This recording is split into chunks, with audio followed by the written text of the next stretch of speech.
Dear viewers, আপনারা জানেন ইতোমধ্যে শূন্য পদে স্কুল কলেজের বদলির পরিপত্র জারি হয়েছে, কিন্তু এখানে মাদ্রাসার কথা উল্লেখ না থাকার জন্য অনেক শিক্ষকদের মধ্যে, বিশেষ করে যারা মাদ্রাসা এবং কারিগরি শিক্ষা প্রতিষ্ঠানের শিক্ষক, তাদের মধ্যে ক্ষোভ বিরাজ করছে। তো তারই প্রেক্ষিতে আমি গতকাল একটি ভিডিও তৈরি করেছিলাম। সেই ভিডিওটা আজকে আপনারা সকাল 6টা থেকে দেখতে পাচ্ছেন। সেখানে বলেছিলাম যে এই বদলির নেপথ্যে যিনি রয়েছেন, সারোয়ার স্যারকে একটি ব্রিফ করার জন্য। তিনি গতকাল একটি ব্রিফ করেছেন এই মাদ্রাসা এবং কারিগরি শিক্ষার ব্যাপারে, কারণ তিনি ইতোমধ্যে ফেসবুক পোস্টে ব্রিফও করেছেন এবং তার ফেসবুকে আমরা দেখতে পাচ্ছি যে তিনি কারিগরি ও মাদ্রাসা শিক্ষা অধিদপ্তরে গিয়েছেন। তার মানে তার কাছে কোনো গুরুত্বপূর্ণ নিউজ ছিল, আর এই জন্য আমি তার কাছ থেকে একটি লাইভ ব্রিফ চাচ্ছিলাম এবং তিনি সেটা করেছেন এবং আমার কথা রেখেছেন। তো তার ব্রিফটাকেই আজকে আমি এই ভিডিওতে আপনাদেরকে সরাসরি শোনাবো এবং তার ব্রিফটা আমরা ব্যাখ্যা করার চেষ্টা করব। তো পুরো ভিডিওটি না টেনে ধৈর্য সহকারে দেখুন। আর যদি আমার চ্যানেলটি সাবস্ক্রাইব না করে থাকেন তাহলে অবশ্যই চ্যানেলটি সাবস্ক্রাইব করুন এবং বেল বাটন অল করে দিন, যাতে পরবর্তীতে যে কোনো ভিডিও আপনাদের কাছে খুব সহজেই পৌঁছে যায়। ভিউয়ার্স, এই ভিডিওতে আমাদের যে এই বদলির নেপথ্যে ছিলেন সারোয়ার স্যার, তিনি বলার চেষ্টা করেছেন যে আপনারা তার ব্রিফটা পরিষ্কার দেখবেন এবং আমি তার মাঝে মাঝে তার ব্রিফটা বর্ণনা করব।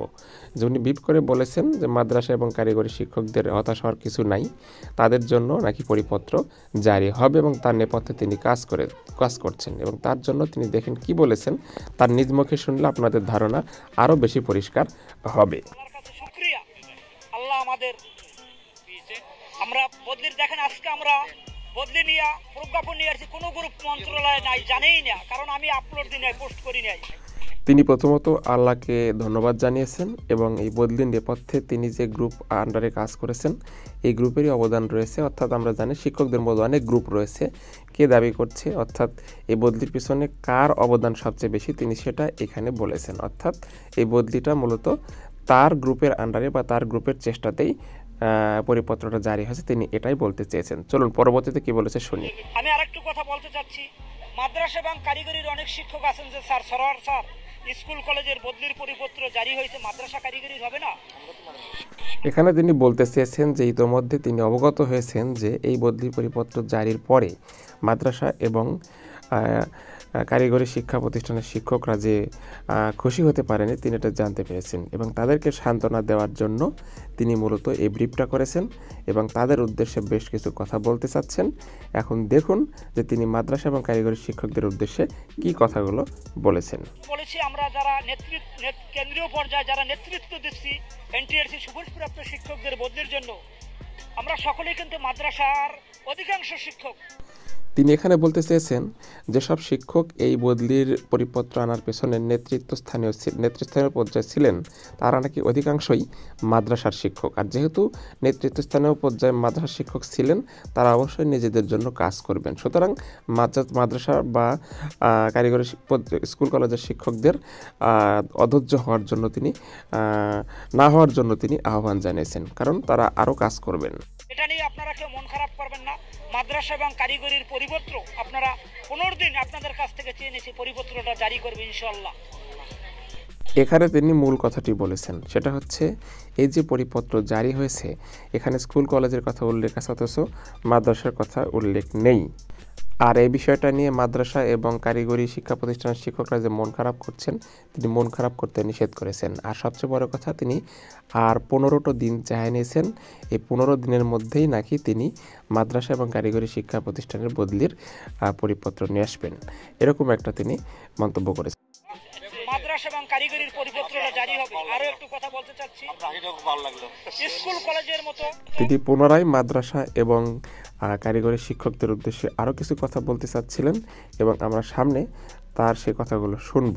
এক কথায় তিনি মাদ্রাসা এবং কারিগরি শিক্ষা প্রতিষ্ঠানের শিক্ষকদের সান্ত্বনা দিয়েছেন এবং ধৈর্য ধরতে বলেছেন।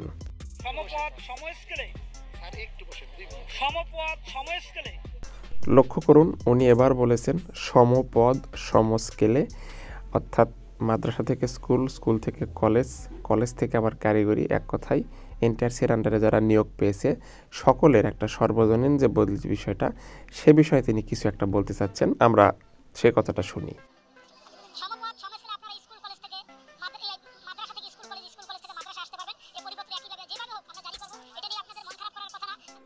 তিনি বলেছেন সমপদ সমস্কেলে স্কুল থেকে মাদ্রাসা, মাদ্রাসা থেকে কলেজ বা কলেজ থেকে মাদ্রাসা বা মাদ্রাসা থেকে স্কুল আপনারা আসতে পারবেন এবং এটা নিয়ে আপনাদের মন খারাপ করার কথা না এবং এর জন্য আপনারা জানেন যে উনি আর 15টা দিন চেয়ে নিয়েছেন। আমি গতকালকে একটা কথা নিয়েছি কথোপকথন ডিজি মহোদয়ের মাদ্রাসা, হ্যাঁ এটা আমি কালকে হয়তো বা পরশু দিনকে আমি আপলোড করবো, এখন করতে চাচ্ছি না।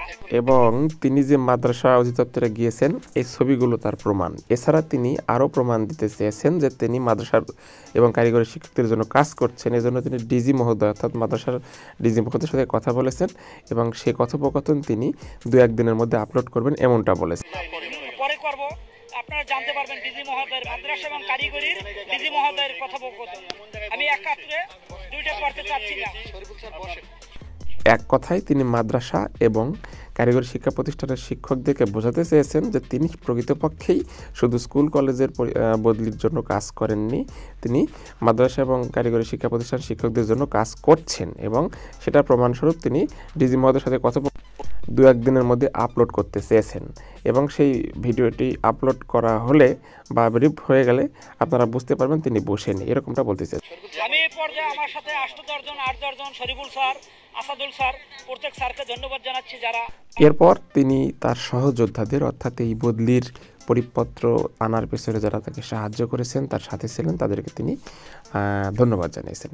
এখন প্রশ্ন হচ্ছে সারোয়ার স্যার অনেক কিছুই করেছেন, বিশেষ করে স্কুল কলেজের শিক্ষকদের জন্য তিনি যে কাজ করেছেন এটা তার প্রমাণ রাখে, কিন্তু মাদ্রাসা এবং কারিগরি শিক্ষা প্রতিষ্ঠানের শিক্ষকদের জন্য এখনও তিনি কাজ করেছেন কিনা সেটা শিক্ষকদের কাছে প্রমাণিত নয়, আর এজন্য তিনি কিছু সময় চেয়ে নিয়েছেন। এখন দেখা যাক তিনি আসলেই মাদ্রাসা এবং কারিগরি শিক্ষা প্রতিষ্ঠানের শিক্ষকদের জন্য সমপদে সমগ্রেডে অর্থাৎ স্কুল থেকে কলেজ, কলেজ থেকে স্কুল, আবার একইভাবে স্কুল থেকে মাদ্রাসা, মাদ্রাসা থেকে স্কুল, কলেজ থেকে মাদ্রাসা, মাদ্রাসা থেকে কলেজ, আবার কারিগরি শিক্ষা প্রতিষ্ঠান থেকে স্কুল কলেজ মাদ্রাসা, স্কুল কলেজ মাদ্রাসা থেকে কারিগরি শিক্ষা প্রতিষ্ঠানে বদলি করার কোনো পরিপত্র জারি হয় কিনা এটা দেখার অপেক্ষায় মাদ্রাসা এবং কারিগরি শিক্ষা প্রতিষ্ঠানের শিক্ষকরা অপেক্ষা করছে।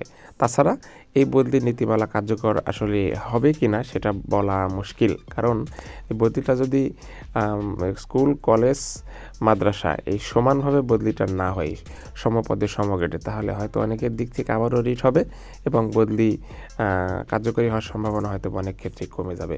তো ভিউয়ার্স, তো যাই হোক, আমি গতকালকে বলেছিলাম সারোয়ার স্যারকে একটি ব্রিফ করার জন্য, অন্তত মাদ্রাসা এবং কারিগরি শিক্ষা প্রতিষ্ঠানে যারা চাকরি করে শিক্ষকরা এন্ট্রেন্সের মাধ্যমে নিয়োগ পেয়েছেন তাদেরকে কিছুটা হলো নিশ্চয়তা নিশ্চিত করার জন্য। তো তিনি করেছেন, এজন্য তাকে অসংখ্য ধন্যবাদ। আর এই বদলির পেছনে তিনি অসংখ্য পরিশ্রম করেছেন, এটা বলার অপেক্ষা রাখে না, এবং তার এই বদলিটা যদি সমপদে সমগ্রেডে কার্যকরী হয় তাহলে তার গোটা শিক্ষক সমাজ তার প্রতি একটি কৃতজ্ঞ হয়ে গেল, এটা বলার অপেক্ষা রাখে না। তো ভিউয়ার্স, ভালো থাকবেন, সুস্থ থাকবেন, ধন্যবাদ।